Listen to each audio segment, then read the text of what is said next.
ফজরের পরে সালাম ফিরিয়ে কারোর সঙ্গে কথা না বলে এই দোয়াটি 100 বার পড়েন, দুনিয়া আপনার পায়ের নিচে মাথা নত করতে বাধ্য হবে ইনশাআল্লাহ। আল্লাহ রাজত্ব দান করে দিবেন। আপনার অভাব অনটন, দুশ্চিন্তা, অসুস্থতা, পেরেশানি, সন্তান কথা শুনছে না, কোনো কিছুতে উন্নতি নাই, বিদেশে গিয়ে আটকা পড়েছেন, দেশে আসতে পারছেন না, আল্লাহ সব দোয়া আপনার কবুল করে নেবে যদি আপনি করতে পারেন। আল্লাহর উপর ভক্তি ভরসা রেখে আপনি আমল করুন না, আল্লাহ তাআলা অবশ্যই রিজিক খুলে দিবেন।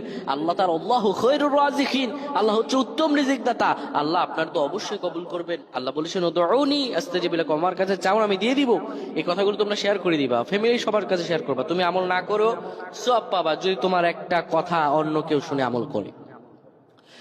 আমার প্রায় ভাইরা, ফজর নামাজের পরে নবীজি কখনো এই আমলটা ছেড়ে দিতেন না।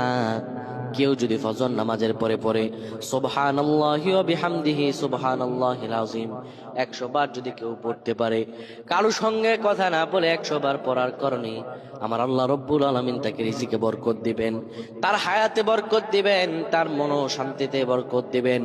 আল্লাহ রব্বুল আলামিন তাকে এত পরিমাণে দয়া করবেন ওই ব্যক্তি কোনোদিনও কল্পনা করতে পারে না। সুবহানাল্লাহ।